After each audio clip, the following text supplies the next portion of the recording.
So we're gonna go set these on fire now. Yeah. Now we have to do the NFPA test now. Welcome. This is a new segment, new series. Maybe we'll see. We're trying something new.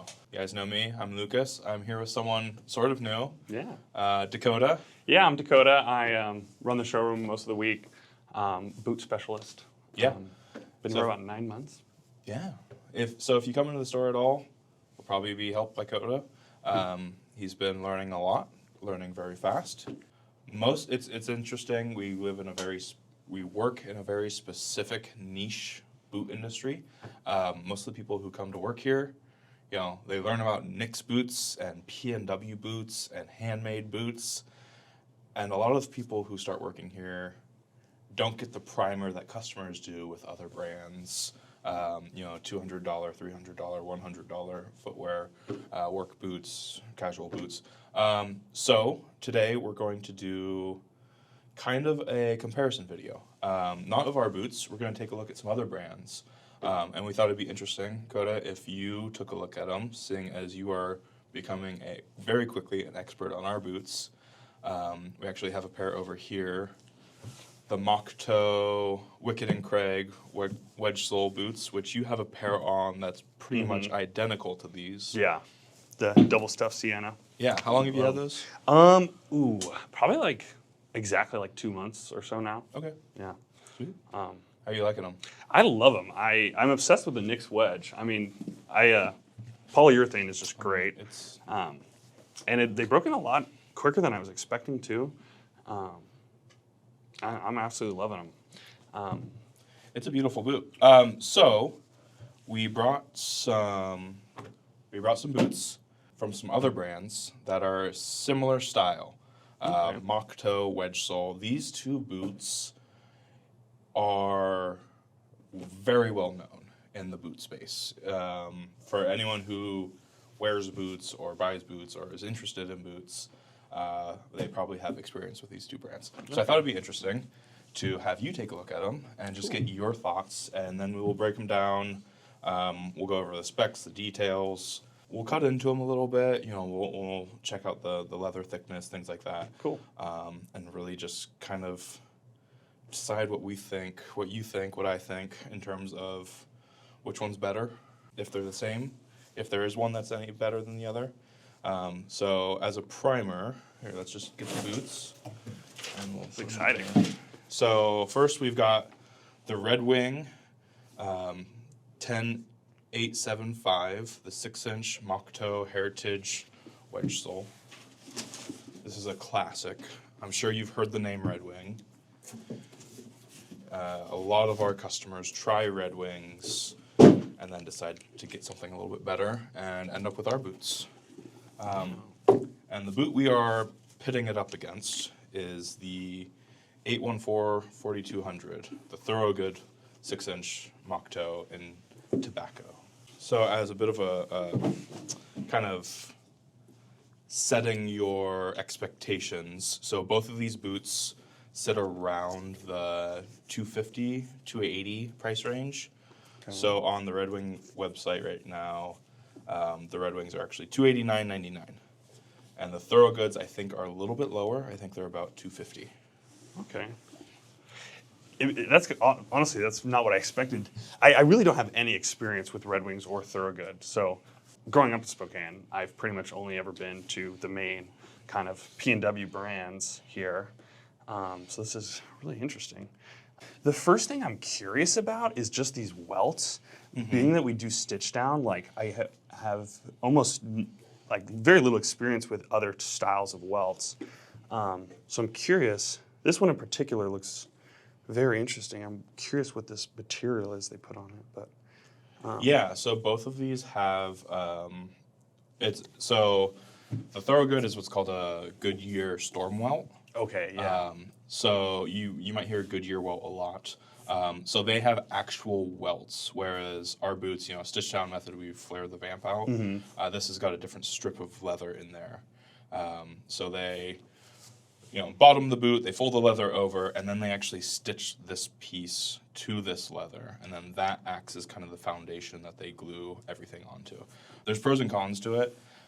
Right, yeah, it seems probably durable, but maybe a little harder to resole. Actually, kind of the opposite. Oh, interesting.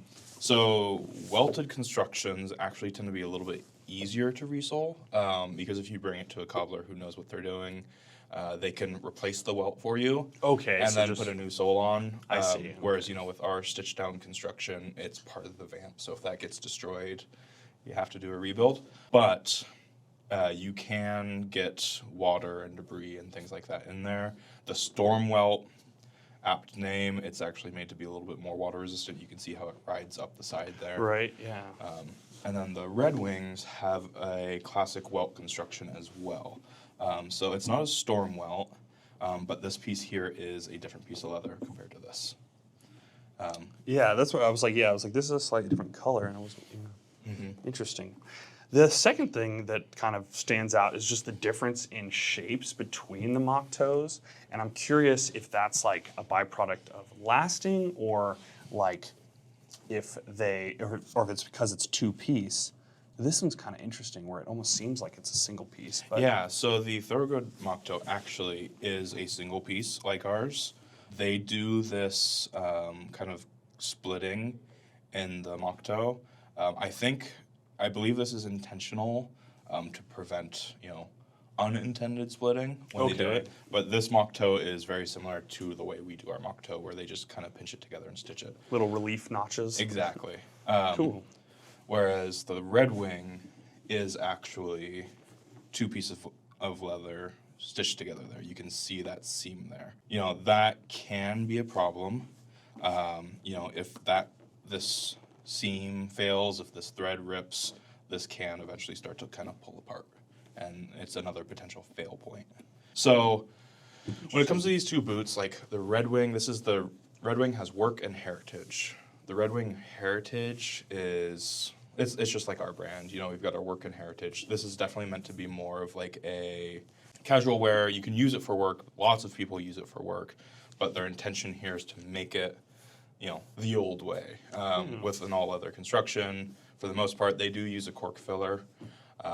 Like if you look, the insoles, I believe they have a full leather insole in there, whereas Thorogood has this kind of rubber insole. That's not going anywhere. And, I like seeing the leather insole, just because I do really like the whole break-in process. I'm curious about these leathers, though. Do you know anything about these? Like The this leather definitely itself? seems a little thinner. Yeah. Yeah, and so I think, in a little bit we'll cut into them and like get some actual ounce weight measurements. But in terms of the boot, so Red Wing actually, they own their own tannery. It's SB Foot, which, SB Foot does leather for all sorts of other companies and things. We've actually brought in some SB Foot as a kind of test. So it gives them a little bit of control over what they get and their quality. We've obviously run into some issues. Tanneries can be difficult sometimes, so that's a little bit of an advantage they have. It is a full grain oil tan leather. So Yeah, they is both this. feel good. Yeah. They don't feel dry or anything. Seems like well skived on the inside. So that all looks really good. I really am a fan of this like kind of Thorogood stitching. I assume they just do that to kind of differentiate themselves a bit. But I do think that looks really cool. Yeah, you can see if you feel in here, this stitching, it's all aesthetic. It's not stitched to anything. Part of it is just to get that original kind of mock toe look. Yeah. Because an original moccasin, where this mock toe came from, it would be this part of the boot. Right, yeah. From this up, stitched onto the boot, and then the rest is, one piece. So they kind of do that to get that look on it. I believe the rest of this is actual, purposeful sewing. You will see on some lower price point boots even in the 250, 300 range, a lot of aesthetic sewing. Sewing lines that don't actually, bind two pieces together. They are just there for a certain look. But both of these boots are mostly function built. So most of this sewing actually, holds two things together. I do like seeing the internal heel counter too. I feel like that is nice for just like a lighter boot. Check out our new Chukkas. I just sold one. I just sold one a second ago. They're really. I do like just how kind of like just wearing things that have been thicker for a while. I do like kind of the idea of something that's just a little lighter weight. Sure. Especially for summer stuff. I am a little adverse to just this mock toe shape a little bit. I think that's the one thing that I really don't like. I'm also curious about the soles. Yeah. I'm glad you asked. These very interesting. So I don't have a whole lot of info on the Red Wing sole, but this sole right here, the Thorogood, the Max Wear Wedge, might look a little familiar. Yeah. No. Yeah. So this is actually a very, very similar. The compound's a little bit different, but the make and where it comes from is actually the same as our Nix wedge. Oh, nice. So it's going to be very durable. I know you've got the Nix wedge Yeah. on your mock toes. Yeah, I've been it's really running nice. a pair of the Nix wedge soles. I've been really, really happy with them. They've held up really, really well. The Thorogood wedge tends to hold up pretty well. Let me see if I can find some more info on the Red Wing. Because yeah, I think that's something I noticed is like this polyurethane one. I'm assuming that's what it is. It just feels immediately less kind of squishy on the tread. Like but it still has the side squish. So it's like, okay, that's kind of, it's going to be comfortable, but it's going to still be durable. So I can see why. Yeah, this seems very similar to our Nick wedge, maybe just a little yellower. Yeah, that's the nice thing about the sole manufacturer is that you can specify the compound and the weight and the squish, all that stuff, and color included. So theirs are a little bit different. The Red Wing one, they call it the Traction Tread Cushion Crepe Wedge. Crepe, Um, okay. I don't know exactly where it's being manufactured, but it is a crepe rubber rather than a polyurethane, so they do react a little bit different. In my experience, the crepe rubber actually is a little softer. Yeah, no, it definitely seems to be much more, like I can actually get some squish when I hit the bottom of it. Yeah, so it might wear out a little bit quicker than the PU outsole, but it'll give you a nice, comfortable feel. Yeah. I think it's funny. I've always liked polyurethane. They make really good skateboard wheels. Oh, good to know. I think another thing to point out, you're asking about the leather, is just something that, I have learned, I actually, before I worked here, I actually worked at a boot store that sold both of these exact models. Oh, nice. It's one of those things, it was weird when we went to go, acquire, I still had 814-4200 memorized in my brain to, order these boots, and I was just like, oh my, it's been 5 years, 10 years since I started selling these, and it's still just ingrained in my brain. But one thing I have noticed is the leather itself looks very similar. I think one thing that's very important to notice, you've probably taken note of this, with our boots, is the quality of cutting. With the Thorogood, you'll see a lot more stretch marks and scars. You can see the dark spots there of bug bites and things like that. Not inherently bad, but Thorogood is known for getting as much yield as they can out of a boot. Higher character. Yeah, higher character to the point where, I think they've dialed it in a little bit in the recently, but in the past, you can get some wild variants to the point where, like I said, the store I worked at when we carried them, remember we got a shipment in where some of the uppers were just so wrinkled and, it was just belly leather with stretch marks and stuff. I've seen a picture of their cutting chart that they use on a hide, and there is not a single space that isn't used. Interesting. But again, this is a $250 boot. Yeah. If you're just buying a pair of boots for work, and you're not expecting to have them for life, maybe isn't the worst thing.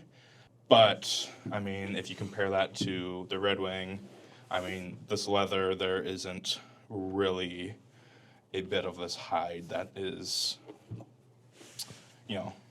out of what we would consider, out of standard. No major blemishes. No, maybe no major blemishes, no stretch marks. There's a couple spots where the aniline leather just shows some characteristics, but pretty clean overall.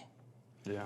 That's kind of, I think that's always been the big thing with Thorogood, is the cuts of leather can be a little bit lower quality.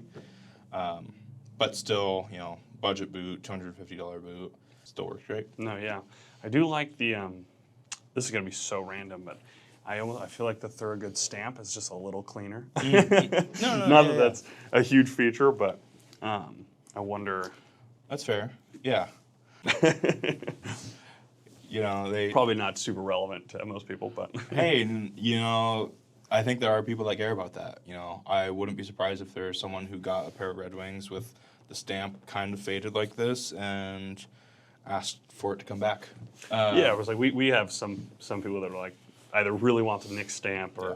or don't want it for any particular reason. So it's just something to think about. I feel like I like the. I'm also immediately noticed. I feel like this brass hardware probably is a little more durable, but again, that's mostly a preference thing. But I'm concerned. Like, does this like aesthetic stitching? Does that like create a potential weakness there? Like, It could. That's a great question. It's not uncommon for like it in Western footwear. The fancy toe bug stitching. A big reason for those lines was actually to create a bend point in the boot. Lines of stitching can create bend points. Even as I just kind of, right? flex this boot a little bit, it kind of wants to naturally bend where those sewing lines are, even though there's nothing connected there. So I don't know if that's a good thing or a bad thing, but it's definitely a good Right? point. Yeah, I'm interested, and maybe it just makes it a little cooler in the summer, and as long as you're not in 2 inches of diesel constantly, Sure. you'll be okay. Yeah. But So initial thoughts before we start destroying these boots, what do you think? I think I like the leather on the Red Wings a bit better, but I prefer the sole on the Thorogoods a lot, which I feel like is a really big part of it. Most of the time, if you can keep your sole taken care of, you can worry less about the lowers, and that's kind of the concern with the crepe rubber. And mostly, most of my experience with crepe rubber is just from what customers tell me. So that is I feel like also like a potentially distorted point of view, just because most of the time if customers are transitioning from one brand to another, they might have some negative things to say. So I feel like I do get a distorted view a little bit where Sure. I don't get to interact with people that have had good experiences. And I'm sure that's, in most of these companies, the majority of people are working in them and making them work. So it's interesting to finally get a pair and see them. I feel like I like the aesthetic of the Thorogoods a little bit better too, just because it's more different, and I just prefer that single piece mock toe. Sure. That's huge for Sure. me. But the leather on this one definitely seems to be stronger and kind of a little bit thicker, and also just kind of more uniformly moisturized. Like it doesn't feel like there's any really dry spots or anything. So, that is one thing you'll see as you get, down the price point a little bit closer to this area is, like you said, like they both have pros and cons to them. Thorogood is more function built. Red Wing is built more for aesthetics and achieving a certain look. Both achieve both decently, but Red Wing, the leather meets the standard that our leather would meet. Thorogood, the sole construction, and the mock toe stitching are both utility focused, like our boots. So there's that kind of blend of, what do you want to sacrifice? What's more important to you when it comes to these lower prices? Which, and we're still talking $300. It's not necessarily low price. But next week we can start kind of cutting into them a little bit. Yeah. And we'll get leather thickness. We'll take a look at the heel counter. This part, to me, is like kind of the most important part when it comes to boots like this, because they can look good on the outside, but what's hidden underneath tends to be the most important thing. Yeah. I'm excited to see that cork. I've been interested about cork filler for a while now. Yeah, It seems... we'll try and chop into the sole. I did just bring a blade. Fair enough. So we'll see what happens. We don't have like a bandsaw or anything here, but we'll at least be able to see the heel counter and like see how much of the stitching is true stitching and not aesthetic. Right. I believe most of it is true stitching, and we can look at the leather thickness and things like that. So first thing we're gonna do, I'm just gonna cut into the heel counter, and we're gonna see what's under there. I'm pretty sure I know the answer to this, but, you know, boots change a lot over the years, and they could have changed up what they're using. So I just like to cut a little box in, and then we can open it up. Good thing my knife is nice and... Oh yeah, yep, okay. I am cutting straight through the heel counter also, not on purpose. Interesting. So, yeah, Thorogood still uses a synthetic. It's almost like the Solastic of our Solastic toe for the heel counter. That is your heel counter there. Oh, interesting. So, it is just fiberboard, plastic. That's what's keeping the structure of your heel. So again, you know, lower price point boot, there's certain sacrifices that are made. This isn't terrible. This is pretty common in boots around this price point, but this is something that, given enough time, it's going to start to break and crumble, and I mean, I can just rip that in half. Right. Interesting. So, yeah, I did not expect there to be anything like this in that. That caught me off guard entirely. so yeah, you get a little bit of a window into the boot there. You can also see, you know, Thorogood uses this pour-on insole, so it's just like this squishy stuff that can also kind of wear out pretty quickly. Oh, interesting. Yeah, and I believe there's just fiberboard underneath. But before we get into that, I'll just switch over to the Red Wings.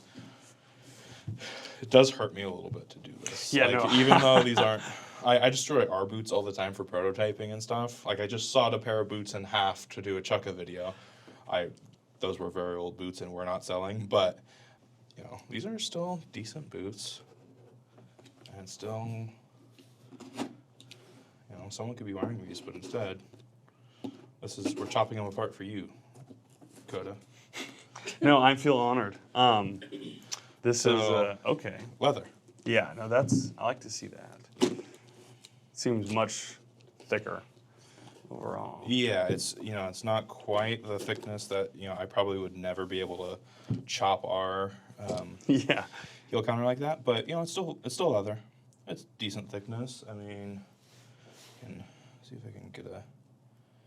Yeah, you're looking at like 7 ounce leather there, which is kind of funny because that's our upper boot leather thickness, right? And their heel counter thickness is about 7-8 ounces. It's probably a little bit thicker towards the back. I'm at the end here, so it's skived down, but yeah, you're probably looking around 8 ounces for it. So interesting. Yeah, no, that definitely immediately feels like it's not going to break. It's probably going to like break in and retain the shape a little more effectively. And probably just, I'm curious how, I can't remember what you called this material, but I'm curious how this responds to like water damage and sweat and things like that. I mean, it's essentially the same stuff that we use in our Solastic toes. Yeah, right. So it's like a plastic fiber kind of melded together. A thin polymer. Yeah. Interesting. So probably fairly well, but yeah. Yeah, it does see, because it's in the heel, you do see a little bit more wear on it, and I don't know if you've seen a pair of our Solastic toes after years, but the Solastic toe does get soft and squishy, right? Yeah, to the point where it's hard to tell that it's there. So that is a heel counter. You can run into some issues there for sure if you're expecting these boots to last a long time. But I got these cut. You can also take a look at the thickness. So this is coming in right around 5 to 6.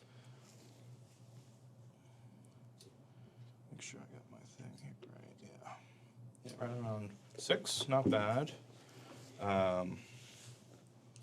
And the Red Wings dropping a little bit lower, closer to 5. Oops. Yeah, right around 5. So a little bit thinner, pretty close to each other though. Yeah. This is probably about the thickness of, our heritage leathers, a little bit thinner. Our heritage leathers normally come in around that 6.5 to 7. Yeah, I'm curious of why like why like just having absolutely no knowledge in this at all, but like why go thinner than 6 like at all? There's a lot of different reasons for it.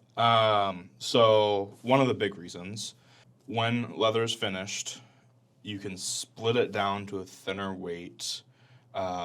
It makes it easier to work with. It's easier to hide blemishes if you split it down and then correct it. Neither of these really use a corrected grain. These are pretty aniline, but you'll see that with a lot of different brands out there. A lot of different footwear that uses leather, is they'll use more of a corrected grain. So they split it down and then they pack it full of, conditioners and dyes and things like that to get it to look a certain way. That's whenever you see boots or shoes that are made with what they're claiming to be leather. Sometimes it is leather, but whenever it's like a super, super matte finish where it's just like looks too clean, it's typically because it's heavily corrected. But the big thing is it's just way easier to work with. Okay, yeah, and that's kind of what I was thinking. Yeah, we've partnered with a lot of other brands. We've talked to a lot of other brands outside of the P&W space. Most people think, in terms of people in the footwear making industry, think we're crazy for using 8-ounce leather. Interesting. Because it's just it requires heavier machines. It requires a little bit more patience. It's harder to do almost every step of the process when it's a thicker leather. And I guess that's fair, yeah. Not as many boots per day, but maybe don't last quite as long. Yeah, I mean, something like this, you can easily, manipulate it when you're sewing and move it around and all of that. It just makes it so much easier. So that's really what it comes down to. We'll start getting a little bit deeper into the boot. I want to cut at this mock toe because I'm curious. I actually have never done this before. I say that every day when I come into work. No, yeah, there really is so much. I'm 9 months in, and I'm still like learning new things about, the way things are constructed and like the thought process behind our builders in certain contexts and stuff, and it's been very interesting. Yeah, it's funny. I almost take it for granted sometimes. I have to tune myself down a little bit. People come ask me questions, and I'm just like, how do you not know that? And then I'm like, oh yeah, I got out of high school, started working at a boot shop for 5 years, and then went to Nick's for another 5 years. That's not the normal experience. Yeah. Most people did not just start, absorbing boot knowledge straight out of their most, formative years. And I really had very little, my dad is a general foreman for a large construction company, and he wore loggers his whole life. And he tried for years to get me to wear them, and I just wouldn't. For whatever reason, they were too heavy or whatnot. But I being like 6'3", wearing Vans all of high school was just not the move. And once I finally got my foot in these, I was like, I immediately threw away like 3 pairs of Vans that I just am never gonna wear again. What's funny is I actually had pretty much the same exact. My dad growing up just was always like, "What are you doing, son? Get some boots." Like, you're 6.5 feet tall, and you need something that's going to support you. That's why your feet hurt all the time. I was like, no, I'm gonna wear my Chukkas or my Chuck Taylors. Yeah. And then I worked at Mickey's and got my first pair of boots, and he's like, "See?" I was like, "Yeah, I'm sorry, you were right." Yeah, they're so. I mean, gosh, I literally my pair's Wicked and Craig double stuff, and I might even be wearing them more often than I should be. I've been. So this is interesting. I just absolutely butchered these boots. So it is a true mock toe, but they do have the leather liner underneath that goes through the whole vamp of the boot. So it's an interesting blend. It's still not really a true moccasin toe. It kind of bumps that toe up a little bit, which is one reason a lot of people like true moccasin toes, is because it makes kind of this square toe shape, and a lot of people feel like it gives them more toe room. But this does have a leather liner underneath, so if it fails, at least your big toe's not going to be sticking out the top of the boot. Right. It could still cause some issues. This is going to absorb moisture a lot more than if it was both, and moisture can still get in through the sewing. It's interesting. They also have, looks like they have a little bit of a elastic toe also, keeping that Oh, yeah. firm toe there. Yeah, if you look at the Thorogood and the Red Wing kind of head on, you can see that difference in toe lift. Yeah, no, they're all three kind of very different. Ours and the Thorogood and the Red Wing. Mm-hmm.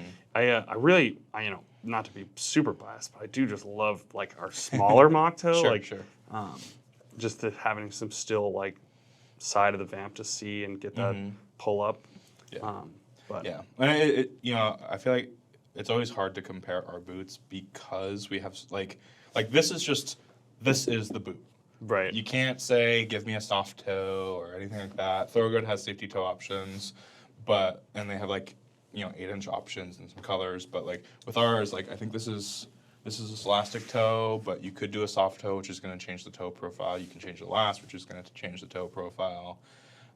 So there's a lot of variation there, which makes it interesting, but also sometimes hard to compare one for one when it comes to just aesthetics of the toes. Right. No, yeah, you could really do a lot to change the look of our mock toe. Just by even get a Thurman mock toe is going to be an entirely different look. So I'm just gonna chop this here. I'm just curious if I can slice myself open here and get some paid time off. No. Okay, so all 3 rows of stitching are going through both pieces. Despite how this looks, because I almost chopped it off, this is part of the vamp. But yeah, all true sewing, no fake sewing there, no aesthetic sewing. I believe that is the case for, actually.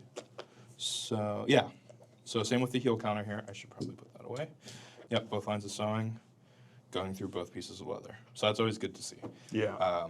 I've seen a number of brands, actually some brands who, if we continue to do this series, we'll compare them also, who have some interesting marketing spins on their boots, saying they're of a certain quality, but then you cut them open and half of the sewing on it is fake. It looks like there's 3 here and only 1 is going through the 2 pieces of leather. And looks like there's a bunch of sewing here and only 1 line is going through all the leather. And that is done to present a value to a customer that isn't a true value. Yeah, I almost just because it's so much easier to sew through 1 layer versus 2. Yeah, because you can sew it on a flatbed and get that shape, which is a lot easier than trying to sew it on a... Once it's kind of starting to form the uppers. Yep, so they do a zigzag back seam here just like ours. All the sewing is true. So good on Red Wing. I mean, Red Wing's interesting because their work and heritage are almost like 2 separate lines. A lot of I'll show you here, a lot of their work boots are actually a cement construction, more tech, more modern styles. Okay, yeah. So that's where their heritage stands out is that it's all leather, all the old methods in that $300 price point. Ooh, those are... And does Red Wing claim the handmade thing? Would you know anything about their process? It's a factory, so they have a little bit more machine operated, machine assist process than we do.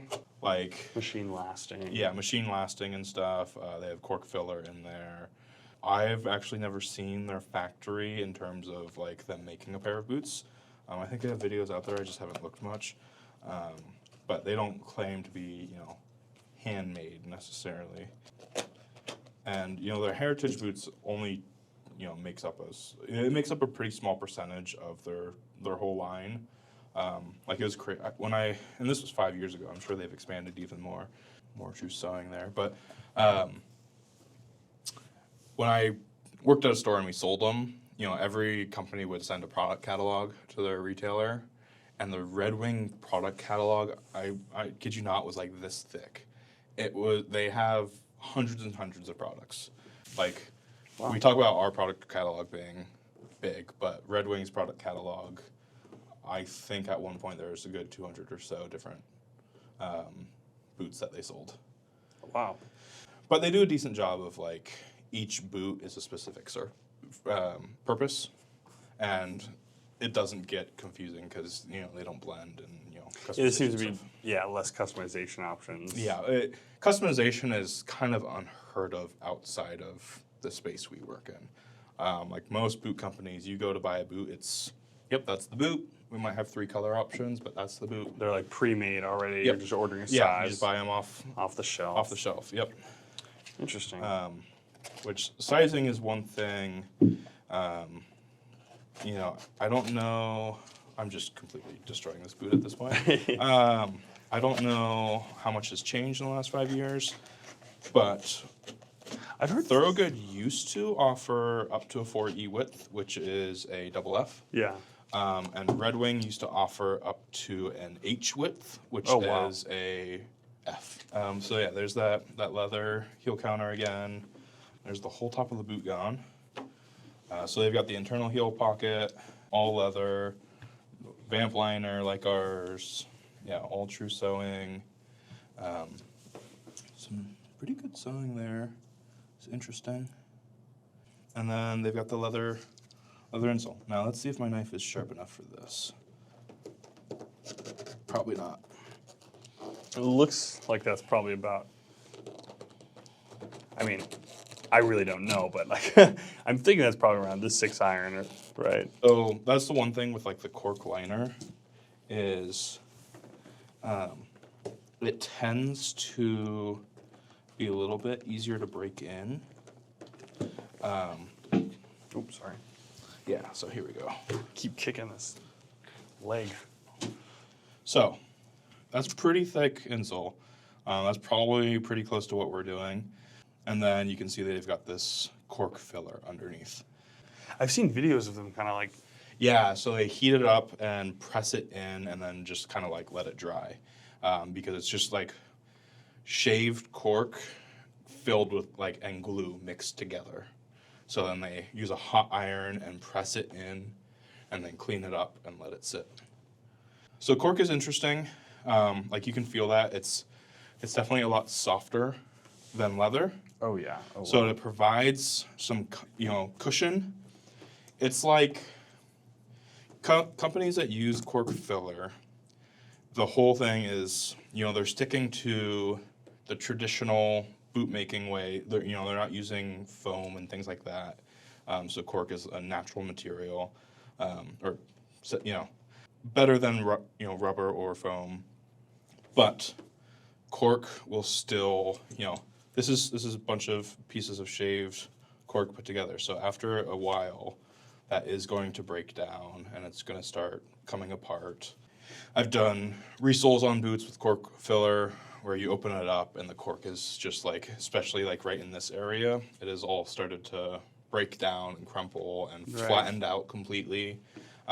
So cork is similar to leather, but it's going to be comfortable faster. It's going to break in faster, but then it's going to break down faster. So it's kind of, it's a question of how much time do you want to put into the Yeah. boots. I don't know how I feel about that. I've seen some videos of it done very well and some of it done kind of like more sloppily. So it seems Sure. like there's also probably some variance in like how packed it is. Like if they're like really filling the cork as full as they can in that space and still having a clean finish, like because I'm assuming any gaps in that cork are gonna Yeah. cause issues too. Absolutely, yeah. Yeah, if it's not done well, it can definitely cause issues. You can get, it can be bumpy and you can, feel weird and parts of it will be, flatten out quicker if it's not all the same thickness or thick enough. And you can see immediately a very different picture on the Thorogoods here. Oh yeah. So this is that pour-on insole I was talking about, and it looks like, so if we flip this around, so Thorogood uses I didn't know this, and I kind of hate this. Yeah, what? A fabric liner here rather than, a leather liner like we use, like Red Wing uses. I could not tell you why. That seems like a stink trap. Yeah, that's really what I was thinking. I couldn't tell you exactly what that material is. They probably do it for like a comfort feel thing, but this might be TMI. I get incredibly sweaty feet. It might be absorbent. That's a really bad. I- You don't want it to be Yeah, I was absorbent. like, wouldn't you rather just like evaporate out the Yeah, boot? yeah. Like I can't wear anything with Gore-Tex liners or any liners at all because my feet will sweat, and I hate it. Which is why I all other footwear. This, yeah, I would. That's I would, shocking. I mean, it's a choice. I'm not necessarily like super surprised, but it wouldn't be my first choice.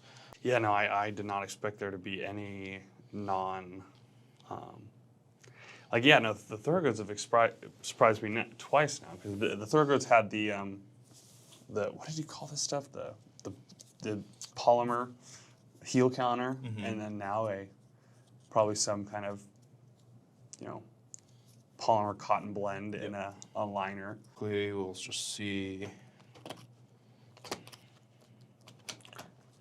So immediately I can tell this is all true sewing, except for, like we mentioned before, that bit there, it's mostly just for looks. True sewing there, that fiber, structure, toe piece. Yeah, see, it's the same thing as their toe as well. So it's that synthetic toe piece. We do the kind of the same thing on the toe, but on the heel counter, that's definitely going to break down really quickly. Yeah. And then you got the pour-on insole. So, Are you saying pour on like pour something? No, that's what the material is called, is pour-on. Oh, okay. P-O-R-O-N. It's essentially like a type of foam. It's a polyurethane foam. It's very common in lower price point footwear. It's definitely not my preferred insole because, this is something that, enough wear, you're going to start getting pieces chunking out and the thing's going to break down. Pour-on is not the way to go if you're trying to make the best boot you can. And I believe everything under here is pretty much synthetics. Yeah, so that's your insole, whatever that is. And then you can see the fiberglass shank there. Fiberglass? Yeah, which is pretty common. Interesting. Fiberglass, cheaper than metal, lighter than metal, easier than leather, but it does, after enough wear, it'll break. Just like send splinters everywhere. but you can see it's also got cork filler in there as well. So they have kind of the same process after that. I believe the Red Wings have a metal shank. I don't know if there is a shank in here. That's just I was able to chop straight through, and there was no resistance. They might not have a shank. Interesting. There are sometimes soles that are constructed with a shank built into the outsole. Oh, interesting. Which, like just an additional piece, put it right on top? Or there's a space in the sole, and there's a shank built into it. Oh, okay.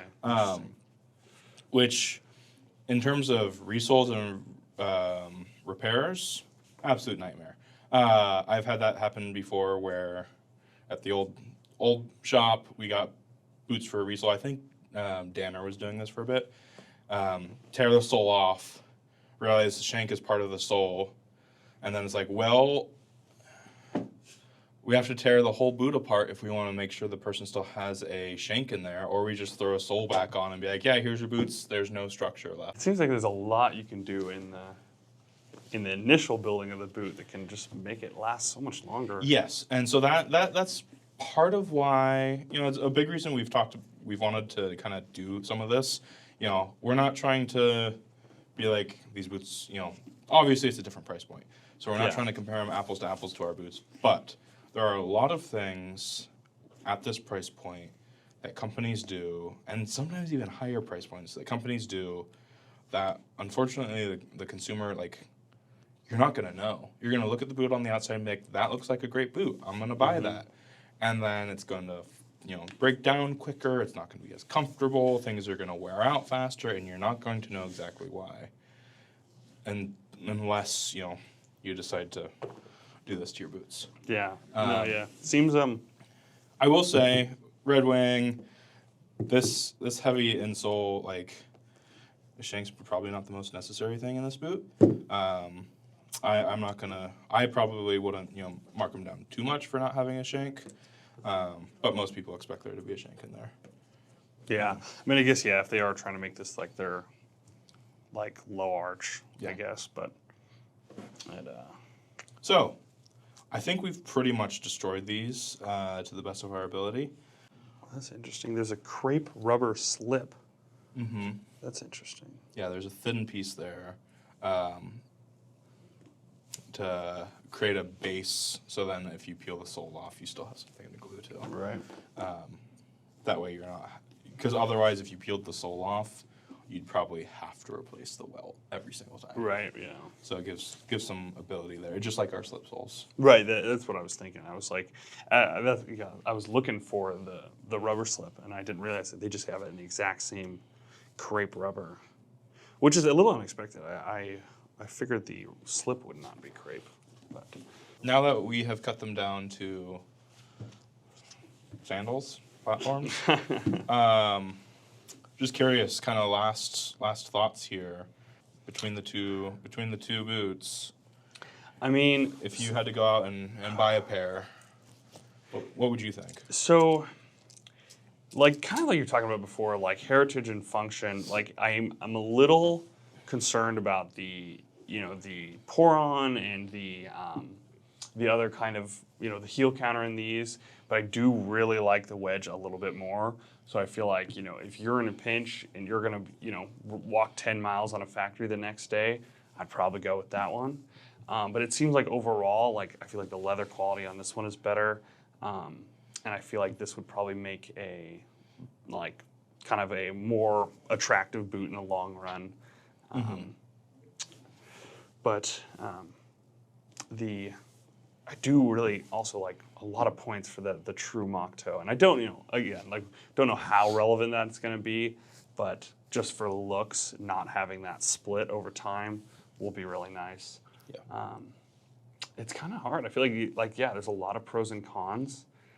I feel like I'm really to me, I feel like the sole is just such a huge part that I'm leaning towards the Thorogoods, but the pour-on sole insole kind of almost balances out to me where they feel fairly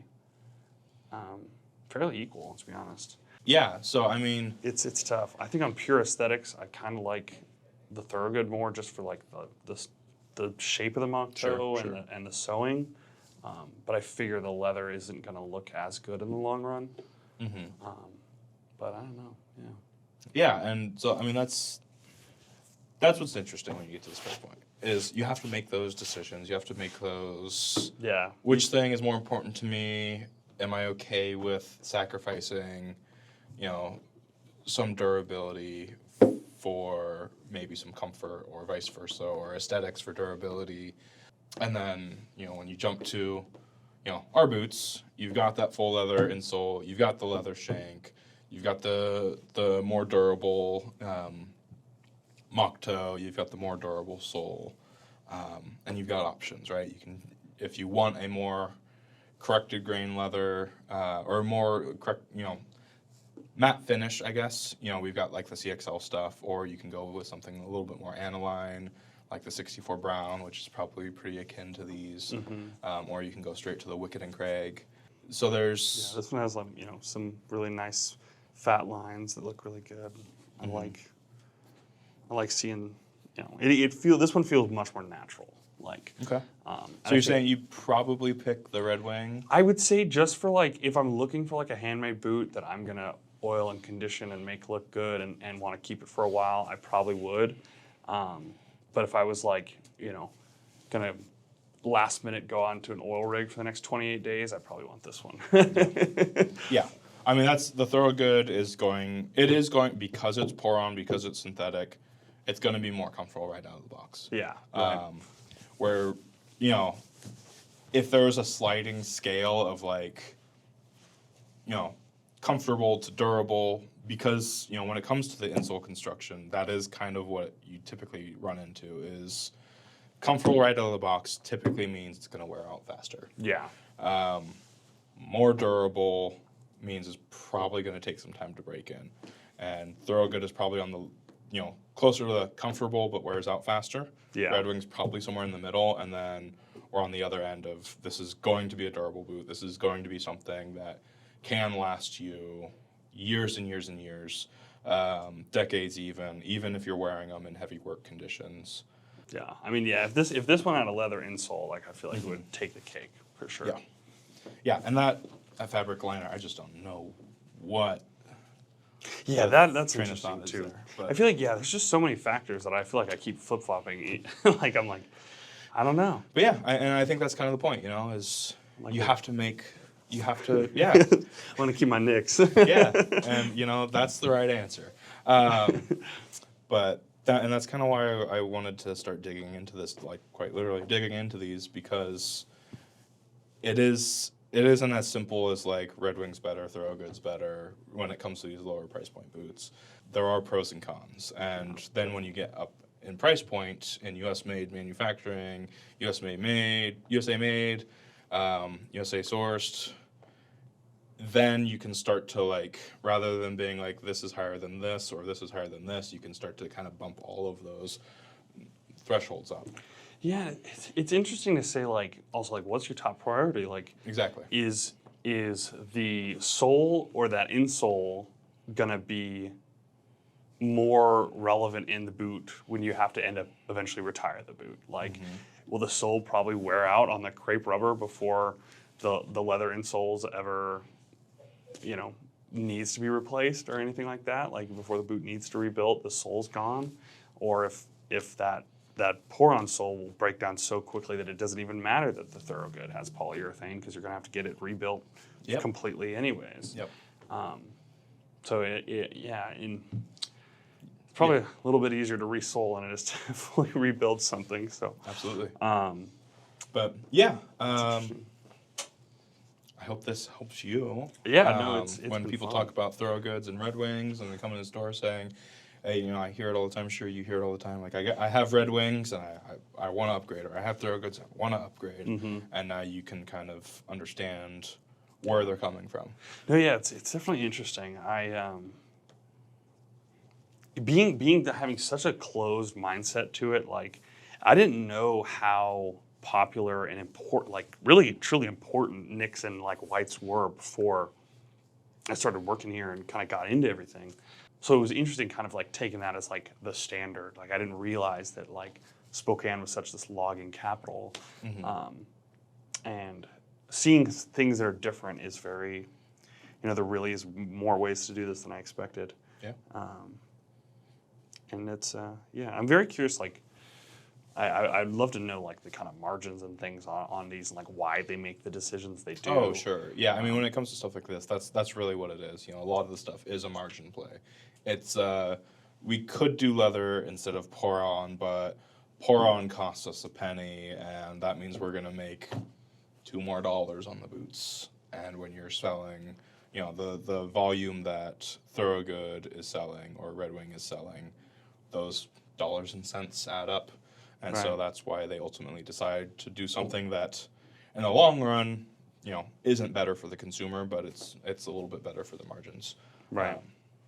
So, yeah. Awesome. Thanks for joining. Thanks for being on camera. Yeah. And tearing apart some boots with me. This is fun. If you enjoyed, watching us tear apart the boots and kind of give our perspective of things as people in the boot industry, working with boot makers, helping manufacture and design new boots and selling boots and fitting boots, let us know, and we'll make a few more of these videos.